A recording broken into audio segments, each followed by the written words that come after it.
అందరికీ నమస్కారం. Welcome to prime night desk analysis. నేను రాజు.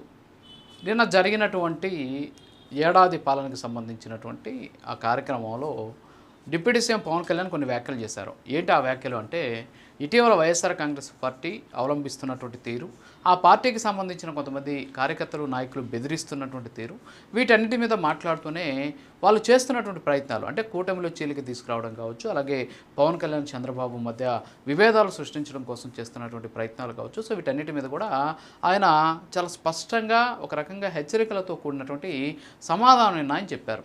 ఏంటి అది అంటే, ఇటీవల జగన్మోహన్ రెడ్డి పర్యటనలో ఎక్కడ చూసినా కొన్ని ఫ్లకార్డ్స్ కనిపిస్తూ ఉన్నాయి. ఏంటి ఆ ఫ్లకార్డ్స్ అంటే, రప్ప నరుకుతామని చెప్పేసి, 2029లో నరుకుతామని చెప్పేసి, రాజ్యాంగాన్ని ఎక్కడి నుంచే స్టార్ట్ చేస్తున్నామని చెప్పేసి, ఎవర్రా మనల్ని ఆపే తొక్కి పడేస్తాం, రకరకాలైనటువంటి ఫ్లకార్డ్స్ పెట్టుకొని వాళ్ళు భారీ ఎత్తున దాని మీద బెదిరింపు దూరంతో ఫ్లకార్డ్స్ని చూపించినటువంటి పరిస్థితి. దీని మీద ప్రభుత్వం సీరియస్ కావడం, వాళ్ళని అరెస్ట్ కూడా చేసినటువంటి సిచ్యువేషన్ ఉంది. ఆ తర్వాత జగన్మోహన్ రెడ్డి కూడా దాని మీద మాట్లాడి రప్ప నరుకుతామన్నారా, మంచిదే కదా అనేసి సరే నరకనివ్వండి అనే యాంగిల్ ఆయన మాట్లాడారు. ఆయన మాట్లాడిన రెండో రోజే ఒక ఆయన కారు కింద పడి చనిపోయినటువంటి పరిస్థితి. సో ఇవన్నీ కూడా సోషల్ మీడియాలో కావచ్చు, అలాగే కూటమికి సంబంధించిన నాయకులు తీవ్ర స్థాయిలో ఆగ్రహం వ్యక్తం చేస్తూ దాన్ని ట్రోల్ చేస్తున్నారు. అది వేరే విషయం. అయితే ఇవన్నీ కూడా పక్కన పెట్టేస్తే నేను పవన్ కళ్యాణ్ మాట్లాడింది ఏంటంటే, రప్ప నరుకుతామని చెప్పేసి ఫ్లకార్డులు పెట్టడం, సముద్రాల అవతల ఉన్న దేశాలు దాటిన పట్టకొస్తామని చెప్పేసి బెదిరించడం, సో ఇలాంటివి చేస్తే మక్కెలు ఇరగొట్టి మూలను కూర్చోబెడతామని చెప్పేసి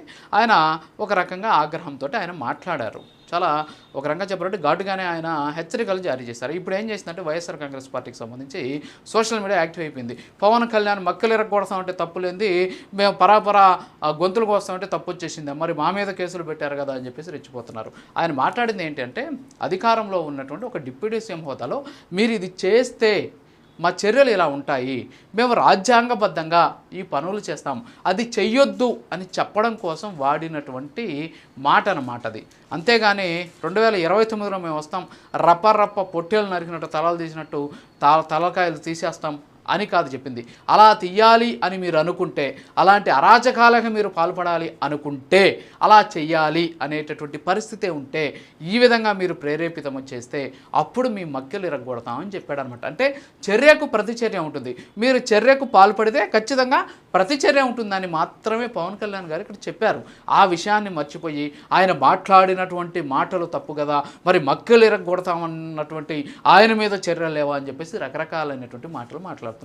వాస్తవంగా ఏంటి అంటే, చర్య ప్రతిచర్య అని రెండు ఉంటాయి. ఈ చర్య ప్రతిచర్య అనేది ఏంటి అంటే, మనం ఇచ్చేటటువంటి యాక్షన్కి అవతల నుంచి వచ్చేటటువంటి రియాక్షన్. సో ఇక్కడ ఏంటి, మీరు సైలెంట్గా ఉంటే, మీరు మీన్స్ వైఎస్ఆర్ కాంగ్రెస్ పార్టీకి సంబంధించి ఎవరైతే ఫ్లకార్డ్స్ పెట్టి రెచ్చగొట్టే విధంగా నరుకుతామని చెప్పి బెదిరిస్తున్నారో, మీరు సైలెంట్గా ఉంటే మీ పట్ల ప్రతిచర్య కూడా సైలెంట్గానే ఉంటుంది.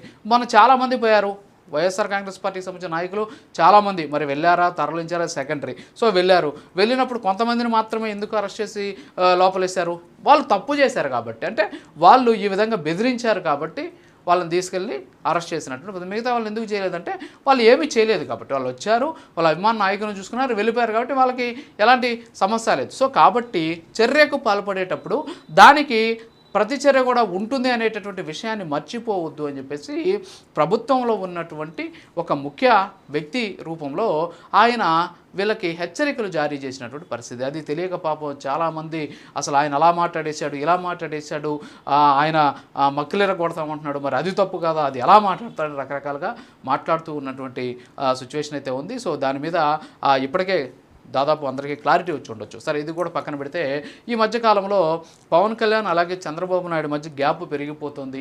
సో ఇద్దరిని కూడా ఏ విధంగా అయినా సరే వాళ్ళిద్దరిని విడగొట్టాలి అనేటటువంటి ప్రయత్నాలు చాలా వరకు కూడా కొనసాగుతున్నాయి. ఒక పక్క నారా లోకేష్కి ఏమో డిప్యూటీ సీఎం ఇవ్వబోతున్నారు, పవన్ కళ్యాణ్ ఏమో పార్టీని పట్టించుకోవట్లేదు, పవన్ కళ్యాణ్ ఎందుకు మౌనంగా ఉంటున్నాడు అని చెప్పేసి పాపం వైఎస్ఆర్ కాంగ్రెస్ పార్టీ వాళ్ళు బాగా తప్పబడిపోతున్నారు. అయితే నిన్న దానికి కూడా ఆయన క్లారిటీ ఇచ్చారు. 15 సంవత్సరాలు కలిసి ఉండాలని ముందుగానే మేము మాట్లాడుకొని పొత్తులోకి వచ్చని చెప్పారు. అంటే పొత్తు 5 ఏళ్ళకు జరిగేటటువంటి ఎన్నికలు కాదు, 15 ఏళ్ళ వరకు జరిగేటటువంటి ఎన్నికల్లో కలిసే పొత్తులో ఉంటాం, కలిసే అధికార భాగస్వామ్యాన్ని తీసుకుంటామని చెప్పేసి ముందుగానే నిర్ణయించుకున్నాం. ఒకవేళ మీకు అలాంటి ఆలోచన ఉంటే తీసేయండి, మీరేదో అధికారంలోకి వచ్చేస్తారని చెప్పేసి తీసేయండి, ఆ ఆలోచనలు బయటికి పెట్టండి అని చెబుతూనే ఎవరైతే నేను ఆ కార్యక్రమానికి హాజరైనటువంటి అధికారులు ఉంటారో వాళ్ళలో ధైర్యం నింపే ప్రయత్నం చేశారు పవన్ కళ్యాణ్ గారు. ఏంటంటే ఆ ధైర్యం, అక్కడికి వచ్చినటువంటి ఎస్పీలు కావచ్చు, కలెక్టర్లు కావచ్చు, వీళ్ళందరూ కూడా కొన్ని అంశాలు చెప్పడం జరిగింది.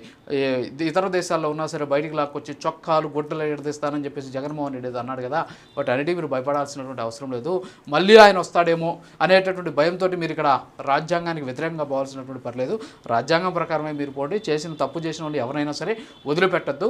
ఒకవేళ మీకు అలాంటి భయం ఉంటే ఆ భయాలన్నీ కూడా తీసేయండి, మళ్ళీ వస్తాడు అనే ఆలోచన మనలో నుంచి తీసేయండి. 15 ఏళ్ల వరకు ఎట్టి పరిస్థితుల్లో కూడా జగన్మోహన్ రెడ్డి అధికారంలోకి రాడు అని చెప్పేసి వాళ్ళలో ధైర్యం కూడా నింపినటువంటి పరిస్థితి. సో అది పవన్ కళ్యాణ్ అన్నటువంటి మాటలను ఈరోజు సోషల్ మీడియాలో ఇష్టానుసారంగా ట్రోల్ చేస్తూ రకరకాలుగా ఆయన్ని ఇబ్బంది పెట్టే విధంగా, అంతేకాకుండా ఆయన మీద ఏదో బుర్రజలే విధంగా మాట్లాడే ప్రయత్నం చేస్తున్నారు. జగన్మోహన్ రెడ్డి లాగా తలలు నరికితే తప్పేంటి, పొట్టేళ్ళలాగా తలకాయలు తీసుకెళ్తే తప్పేంటి అని చెప్పేసి పవన్ కళ్యాణ్ మాట్లాడలేదు. ఒకవేళ అలా చేస్తే ఇలా ఉండబోతుందని చెబుతూనే ఎట్టి పరిస్థితుల్లో కూటమి విడిపోదు, అలాగే 15 ఏళ్ల వరకు కూటమి అధికారంలో ఉంటుందని భయపడొద్దు అని చెప్పేసి అందరికీ కూడా సంకేతాలు ఇచ్చారు.